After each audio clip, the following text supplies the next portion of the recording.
Hi starting లోనే మనకి France లోని డన్కర్క్ అనే ఊరిని చూపిస్తారు.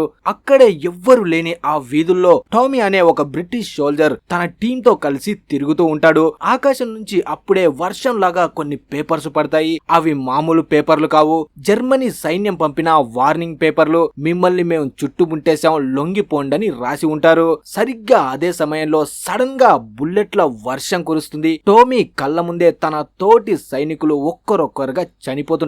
టోమీ మాత్రం ప్రాణాలకు తెగించి ఒక గోడను దూకి ఎలాగోలా బీచ్ వైపు పరిగెడతాడు. అక్కడ అతనికి కనిపించే దృశ్యాలు చూస్తే ఎవరికైనా వెన్నులో వణుకు పుట్టాల్సిందే. కొన్ని లక్షల మంది సైనికులు క్యూ కట్టి నిలబడి ఉంటారు. ఎందుకంటే కేవలం ఒక షిప్ వస్తుందని, అది తమని బ్రిటన్ కి తీసుకువెళ్తుందని వారి ఆశ. కానీ అక్కడ ఉన్న పరిస్థితి చాలా దారుణంగా ఉంటుంది. ఆకాశం నుండి జర్మనీ యుద్ధ విమానాలు వచ్చి బాంబుల వర్షం కురిపిస్తుంటే సైనికులకి కనీసం దాక్కోవడానికి కూడా చోటు లేకపోవడంతో తలల్ని ఇసుకలో పెట్టి దాక్కుంటారు. అప్పుడే టోమీ అక్కడే ఉన్న గిబ్సన్ అనే ఇంకొక సైనికుణ్ణి కలుస్తాడు. వీరిద్దరు కలిసి ఒక ప్లాన్ వేస్తారు. ఎలాగైనా ఇప్పుడు వెళ్తున్న షిప్పుని ఎక్కాలి అని. అక్కడ ఒక గాయపడ్డ సైనికుని చూసి అతన్ని స్ట్రెచ్చర్ పై పడుకోబెట్టి అతనికి ట్రీట్మెంట్ అందించాలని ఒక ఓడ వైపు పరిగెడతారు. వాళ్ళు ఇంకా అక్కడ ఉన్న సైనికులతో కలిసి లైన్ లో నిలబడితే వాళ్ళ వంతు వచ్చే వరకు ప్రాణాలు ఉంటాయో పోతాయో తెలీదు. అందుకే ఈ రిస్క్ తీసుకుంటారు. బుల్లెట్లు బాంబుల మధ్య ప్రాణాలను పనంగా పెట్టి ఆ షిప్ వరకు వెళ్తారు. అలా అక్కడికి వచ్చి చాలా కష్టం మీద ఆ ఓడని ఎక్కబోతుండగా మళ్ళీ జర్మన్ విమానాలు అక్కడికి వస్తున్నట్టు సౌండ్ వినిపిస్తుంది. ఈసారి బాంబుని నేరుగా వాళ్ళు ఉన్న షిప్పుని తగిలేలా వేస్తారు. ఇక్కడ బీచ్ మీద ప్రాణాల కోసం పోరాడుతున్న సైనికులకి షిప్పుని ఎక్కడం తప్ప ఇంకో దారి లేదు. కానీ జర్మన్ విమానాలు మాత్రం వాళ్ళు ఎక్కబోయే షిప్పుల్నే టార్గెట్ చేసి బ్లాస్ట్ చేస్తూ ఉంటాయి. తర్వాత టోమీ, గిబ్సన్ ఇద్దరు గాయపడ్డ సైనికుని తీసుకుని షిప్పులోకి వెళ్తూ ఉంటే అక్కడ ఉన్న అధికారులు వాళ్ళని లోపలికి రానివ్వరు. కేవలం గాయపడ్డ సైనికుని లోపలికి తీసుకొని వీళ్ళని మళ్ళీ బీచ్ పైకి వెళ్లిపోమని ఆర్డర్ వేస్తారు. చుట్టూ బాంబులు పడుతూ ఉంటే ప్రాణాలు కాపాడుకోవడానికి వాళ్ళు ఆ షిప్పు కింద ఉన్న ఒక పాత బ్రిడ్జ్ కింద వెళ్లి దాక్కుంటారు. అప్పుడే ఒక భయంకరమైన శబ్దం వినిపిస్తుంది. ఒక జర్మనీ ప్లేన్ నేరుగా వచ్చి ఆ వంతెన పక్కన ఉన్న షిప్ ని బాంబ్స్ తో బ్లాస్ట్ చేస్తుంది. కొద్దిసేపటికే ఆ ఓడ నీటిలో మునిగిపోవడం మొదలవుతుంది. అందులో ఉన్న వందలాది మంది సైనికులు నీటిలో పడి ప్రాణాల కోసం అరుస్తూ ఉంటారు. వాళ్ళని చూసిన టోమీ ఇంకా గిబ్సన్ ఆ నీటిలో ఉన్న వారిని రక్షించడానికి చాలా ట్రై చేస్తారు. కానీ గడ్డకట్టే చలి, జర్మనీ సైనికుల దాడి, ఆ వంతెన కింద నుంచి బయటికి వచ్చి ఆ సైనికుల్ని కాపాడాలంటే వీళ్ళు చావుతో పోరాటం చేయాల్సిందే. అప్పుడే గిబ్సన్ చాలా తెలివిగా ఒక చిన్న పడవను పట్టుకుని టోమీని కూడా అందులోకి ఎక్కించుకొని రక్షిస్తాడు. ఇదే టైంలో ఇంకో పక్క మనకి రెండో కథని చూపిస్తారు. బ్రిటన్ నుండి 3 యుద్ధ విమానాలు డన్కర్క్ వైపు బయలుదేరుతాయి. అందులో ఫారియర్ అనే ఒక పైలట్ ఉంటాడు. ఇప్పుడు వాళ్ళ టార్గెట్ ఏంటంటే బీచ్ మీద ఉన్న సైనికులపై దాడి చేస్తున్న జర్మన్ విమానాలపై దాడి చేయడం. కానీ వారి దగ్గర ఇప్పుడు ఫ్యూల్ చాలా తక్కువగా ఉంటుంది. ప్రతి నిమిషం వాళ్ళకి చాలా ఇంపార్టెంట్. ఆకాశంలో కూడా ఒక భయంకరమైన యుద్ధం మొదలవుతుంది. జర్మన్ ప్లేన్లపై అటాక్ చేస్తున్నప్పుడే ఒక బ్రిటిష్ ప్లేన్ కూడా కూలిపోతుంది. ఇప్పుడు ఫారియర్ ఒంటరిగా పోరాడాల్సిన సమయం వస్తుంది. తర్వాత మనకి ఇప్పుడు బ్రిటన్ ప్రభుత్వం ఒక కీలక నిర్ణయం తీసుకుంటుంది. సైనిక నౌకలు డన్కర్క్ తీరానికి వెళ్లడం కష్టమవుతుంది కాబట్టి సాధారణ వ్యక్తుల దగ్గర ఉన్న చిన్న చిన్న పడవల్ని సైనికుల్ని కాపాడడానికి పంపమని ఆర్డర్ వేస్తుంది. అక్కడ ఉన్న పడవలో డాసన్ అనే వ్యక్తి ఉంటాడు. తనతో పాటు తన కొడుకు పీటర్, ఇంకొక అబ్బాయి జార్జ్ తో కలిసి తన పడవను తీసుకుని డన్కర్క్ వైపు బయలుదేరుతాడు. అప్పుడే డాసన్ అంటాడు, మన పిల్లల్ని యుద్ధానికి పంపింది మనమే, ఇప్పుడు వాళ్ళని రక్షించాల్సిన బాధ్యత కూడా మనదే అని. అలా డాసన్ తన పడవలో వెళ్తుండగా సముద్రం మధ్యలో ఒక మునిగిపోయిన ఓడ మీద ఒక సైనికుడు గడ్డ కట్టించే చలికి వణికిపోతూ కూర్చొని కనిపిస్తాడు. అతన్ని వెంటనే రక్షించి పడవలోకి ఎక్కించుకుంటారు. కానీ ఆ సైనికుడు ఇప్పుడు చాలా షాక్ లో ఉంటాడు. ఇప్పుడు డాసన్ పడవ మళ్ళీ డన్కర్క్ వైపు వెళ్లడం చూసి ఆ సైనికుడు భయంతో వణికిపోతాడు. మనం వెనక్కి వెళ్ళకూడదు, చచ్చిపోతాం అని అరుస్తూ డాసన్ దగ్గర ఉన్న స్టీరింగ్ ని లాక్కోవడానికి ట్రై చేస్తాడు. పడవ ఇప్పుడు సముద్రం మధ్యలో ఉండడం వల్ల ఇద్దరు పడవని అటు ఇటు లాక్కుంటూ కనిపిస్తారు. ఇప్పుడు ఈ సోల్జర్ కి డన్కర్క్ లో జరుగుతున్న దారుణాన్ని చూసి మైండ్ దొబ్బి ఉంటుంది.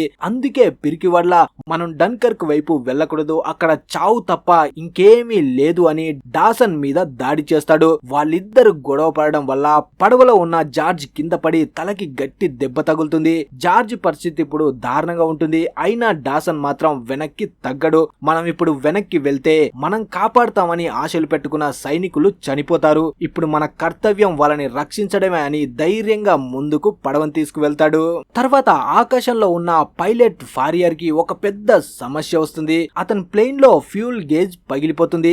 దాంతో తన విమానంలో ఎంత పెట్రోల్ ఉందో తనకి తెలీదు. అది ఎప్పుడైనా ఆగిపోవచ్చు. అలా ఆగిపోయిందంటే సముద్రం మధ్యలో పడిపోతాడు. కానీ సరిగ్గా అదే టైంలో ఒక జర్మనీ ప్లేన్ కింద ఉన్న బ్రిటిష్ షిప్ ని పేల్చడానికి సిద్ధమవుతుంది. ఫారియర్ తన ప్రాణాలని లెక్క చేయకుండా ఆ బాంబర్ విమానాన్ని అడ్డుకోవడానికి తన చివరి శక్తినంతా ఉపయోగిస్తాడు. తన ప్లేన్ లో ఫ్యూల్ అయిపోతున్నా సరే ఆకాశంలో శత్రువులతో పోరాడడానికి సిద్ధమవుతాడు. తర్వాత టోమీ ఇంకా గిబ్సన్ ఒక చిన్న పడవలో వెళ్తున్నప్పుడు అది కూడా శత్రువుల దాడికి గురవుతుంది.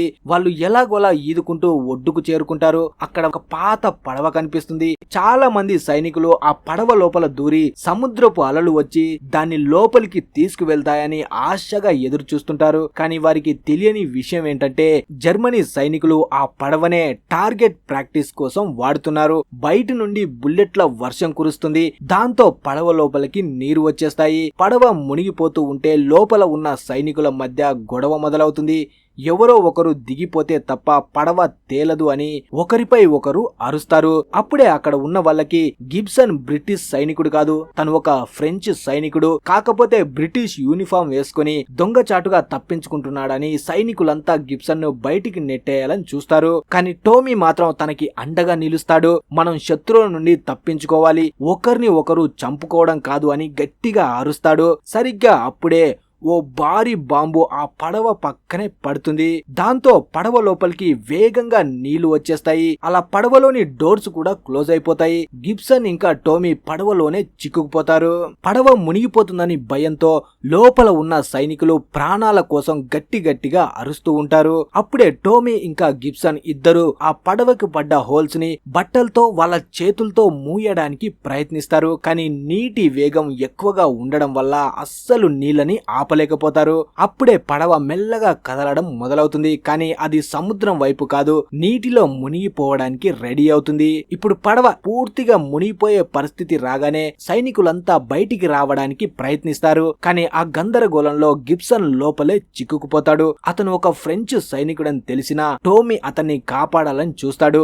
కానీ విధి చాలా బలంగా ఉంది. టోమీ చూస్తూ ఉండగానే తన కళ్ళ ముందే ఆ పడవ నీటి అడుక్కి వెళ్లిపోతుంది. తర్వాత టోమీ ఎలాగోలా ఈదుకుంటూ పైకి వచ్చేస్తాడు. అక్కడ తనకి ఇంకో భయంకరమైన దృశ్యం కనిపిస్తుంది. ఒక పెద్ద బ్రిటిష్ షిప్ ని జర్మనీ టార్ఫెడో ఢీకొట్టింది. ఆ దాడికి ఆ షిప్ డ్యామేజ్ అయ్యి దాని నుంచి వస్తున్న ఆయిల్ సముద్రం అంతా స్ప్రెడ్ అవుతుంది. ఇక్కడ పైలట్ ఫారియర్ పరిస్థితి మరీ దారుణంగా మారుతుంది. అతని విమానంలో ఫ్యూల్ పూర్తిగా అయిపోయింది. ఇంజన్ ఆగిపోయింది. కానీ తను మాత్రం ఒక ధైర్యవంతుల్లా విమానాన్ని నడుపుతూనే ఉంటాడు. కింద ఉన్న వేలాది మంది సైనికులపై ఒక జర్మన్ బాంబర్ విమానం దాడి చేయడానికి వస్తుంది.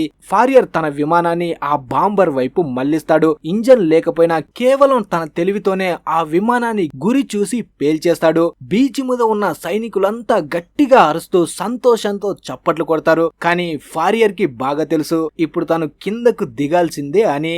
మరోవైపు డాసన్ తన చిన్న పడవలో ఆయిల్ తో నిండిన సముద్రం మధ్యలోకి చేరుకుంటాడు. అక్కడ వందలాది మంది సైనికులు నీటిలో మునిగిపోతూ ఆయిల్ తాగేస్తూ ప్రాణాల కోసం కొట్టుకుంటూ ఉంటారు. అప్పుడు డాసన్ తన కొడుకు పీటర్ సహాయంతో ఒక్కరొక్కరిని పడవలోకి లాక్కుంటాడు. ఆ మంటల్లోనే టామీ కూడా చిక్కుకుని ఉంటాడు. సరిగ్గా అదే టైంలో కాలిపోతున్న ఒక విమానం వచ్చి ఆ ఆయిల్ మీద పడుతుంది. సముద్రం మీద ఒక్కసారిగా మంటలు చెలరేగుతాయి. ఇప్పుడు ఆ మంటలు టామీ వైపు వేగంగా వస్తున్నాయి. టామీయే కాకుండా వందల మంది సైనికులు ఆ మంటల మధ్య చిక్కుకుపోయారు. ఇప్పుడు వాళ్ళు మునిగిపోతే ఊపిరాడక చస్తారు, పైకి వస్తే మంటల్లో కాలి చేస్తారు, ఒడ్డుకు వెళ్తే జర్మనీ వాళ్ళ చేతుల్లో చస్తారు. ఎటు వెళ్ళినా వాళ్ళకి చావే కనిపిస్తుంది. ఇప్పుడు టామీ ప్రాణాల కోసం ఆయిల్ లేని చోటు కోసం నీటి అడుగున ఈదుకుంటూ వెళ్తుంటాడు. అలా తను ఎక్కువసేపు నీళ్ళలో ఉండడం వల్ల తన ఊపిరితిత్తుల్లో పెయిన్ వస్తుంది. అయినా సరే పట్టు వదలకుండా ముందుకు వెళ్తాడు. అదే టైంలో సరిగ్గా డాసన్ తన పడవను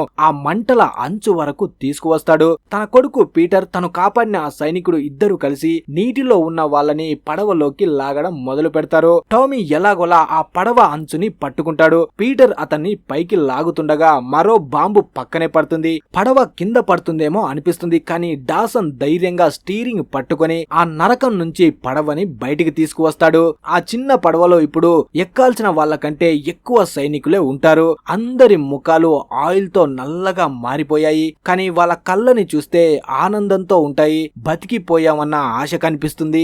ఇప్పుడు పడవలో తలకి దెబ్బ తగిలిన జార్జ్ పరిస్థితి దారుణంగా మారుతుంది. తలకి తగిలిన దెబ్బ వల్ల అతను స్పృహ కోల్పోతాడు. పీటర్ అతన్ని లేపడానికి ప్రయత్నిస్తాడు, కానీ జార్జ్ అప్పటికే చనిపోయి ఉంటాడు. ఆ షాక్ తిన్న సైనికుడు భయంతో ఆ అబ్బాయి ఎలా ఉన్నాడని అడుగుతాడు. అప్పుడు పీటర్ ఆ సైనికుడి వైపు చూస్తాడు. నిజానికి జార్జ్ కి దెబ్బ తగిలింది వాడి వల్లే అని పీటర్ కి బాగా తెలుసు, కానీ పీటర్ అబద్ధం చెప్తాడు. అతను బాగున్నాడు, నిద్రపోతున్నాడు అని. ఈ యుద్ధాల్లో మనుషుల్ని ఎంత క్రూరంగా మారుస్తాయో అంతటి కరుణను కూడా చూపిస్తాయని వాళ్ళని చూస్తే మనకి అర్థమవుతుంది. ఇక ఆకాశంలో ఫారియర్ విమానం నిశ్శబ్దంగా గాల్లో తేలుతూ డన్కర్క్ తీరం వైపు వెళ్తుంది. తన ప్లేన్ లో ఇప్పుడు ఇంజన్ ఆగిపోయింది, అలాగే ఫ్యూల్ కూడా లేదు. కానీ కింద బ్రిడ్జ్ మీద ఉన్న జర్మనీ విమానాల మీద బాంబులు వేయడానికి వస్తున్నాడు. ఇప్పుడు ఫారియర్ తెలివిగా తన విమానాన్ని గాలి వాటాన్ని బట్టి మళ్లించి ఆఖరిసారిగా తన గన్తో ఆ జర్మనీ విమానాన్ని కూల్చేస్తాడు. బీచ్ లో ఉన్న చాలా మంది సైనికులు ఆకాశం వైపు చూస్తూ తనని పొగుడుతూ ఉంటారు. ఇది గొప్ప విజయం, కానీ ఫారియర్ కి బాగా తెలుసు తన ప్రయాణం ఇక్కడితో ముగిసిందని. వెంటనే తన ప్లేన్ లో ఉన్న ల్యాండింగ్ గేర్ ని కిందకి లాగుతాడు. ఫారియర్ విమానం మెల్లగా జర్మనీ సైన్యం ఆధీనంలో ఉన్న తీరం వైపు ల్యాండ్ అవుతుంది. మరోవైపు డాసన్ పడవ బ్రిటన్ తీరానికి చేరుకుంటుంది. పడవ నిండా ఆయిల్ మరకలతో అలసిపోయిన ముఖాలతో వందలాది మంది సైనికులు ఉన్నారు. టామీ మెల్లగా పడవ దిగి తన సొంత గడ్డపై అడుగు పెడతాడు, కానీ అతని మనసులో ఒక్కటే భయం. మేము యుద్ధంలో ఓడిపోయి ప్రాణాలు దక్కించుకొని వచ్చాం, జనం మమ్మల్ని పిరికివారిలా చూస్తారేమో అని. ఆయిల్ ముఖంతో ఉన్న టోమీ తల దించుకొని రైలు ఎక్కుతాడు. అలా రైల్లో వెళ్తూ కిటికీలోంచి బయటికి చూస్తున్న టోమీకి ఒక ఆశ్చర్యపోయే సంఘటన కనిపిస్తుంది. రైల్వే స్టేషన్ లో వేలాది మంది ప్రజలు నిలబడి ఉన్నారు. టోమీ భయపడినట్టు ఎవ్వరూ ఎగతాళి చేయడం లేదు. బదులుగా ప్రతి సైనికుడికి ఆహారం, నీళ్లు ఇస్తూ భుజం తట్టి వెల్కమ్ హోమ్ అని ప్రేమగా పిలుస్తున్నారు. టోమీకి ఒక ముసలాయన దుప్పటి ఇస్తూ మీరు ప్రాణాలతో తిరిగి రావడం కంటే మాకు ఏది ముఖ్యం కాదని చెప్తాడు. అప్పుడే టోమీకి అర్థమవుతుంది ఇది ఓటమి కాదు, గొప్ప విజయమని. తర్వాత మనకి డన్కర్క్ బీచ్ లో పైలట్ ఫారియర్ పరిస్థితి చూస్తే మనకి కళ్ళల్లో నీళ్లు తిరుగుతాయి. అతని ప్లేన్ లో ఇప్పుడు ఫ్యూల్ అయిపోవడంతో అతను జర్మనీ సైన్యం ఉన్న ప్రాంతంలో ప్లేన్ ని ల్యాండ్ చేస్తాడు. ఇప్పుడు తన ప్లేన్ శత్రువుల చేతికి చిక్కకూడదని తన చేతులతోనే దానికి నిప్పు పెడతాడు. మంటల్లో కాలిపోతున్న తన ప్లేన్ ని చూసి ఫారియర్ గర్వంగా నిలబడతాడు. జర్మనీ సైనికులు అతని చుట్టుముట్టి బందీగా పట్టుకుంటారు. లక్షలాది మంది సైనికుల ప్రాణాలను కాపాడటం కోసం అతను తన ప్రాణాల్ని త్యాగం చేశాడు. ఇక్కడ రైల్లో ప్రయాణిస్తున్న టామీ ఒక పేపర్ తీసి చదువుతాడు. అందులో మనం తీరాల్లో పోరాడదాం, మనం మైదానంలో పోరాడదాం, ఎప్పటికీ లొంగిపోం. ఆ పేపర్ లో చదువుతున్న ఈ మాటలు వింటుంటే టోమీ కళ్ళల్లో కొత్త ఉత్సాహం కనిపిస్తుంది. డన్కర్క్ నుండి 4 లక్షల మంది సైనికులు రక్షించడం అనేది కేవలం ఒక మిషన్ కాదు, ఇది బ్రిటన్ ఆత్మగౌరవం. యుద్ధం అంటే కేవలం గెలవడం మాత్రమే కాదు, ప్రాణాలను కాపాడుకొని మళ్లీ పోరాడడానికి సిద్ధమవ్వడం కూడా. డన్కర్క్ తీరంలో సామాన్య ప్రజలు చూపించిన ఆ సాహసం చరిత్రలో ఎప్పటికీ నిలిచిపోతుంది. అలా ఈ మూవీ ముగుస్తుంది. మరి ఈ మూవీ మీకు ఎలా అనిపించింది అనేది కింద కామెంట్ చేసి చెప్పండి. అలాగే వీడియో నచ్చితే లైక్, షేర్, సబ్స్క్రైబ్ తప్పకుండా చేయండి. Thanks for watching.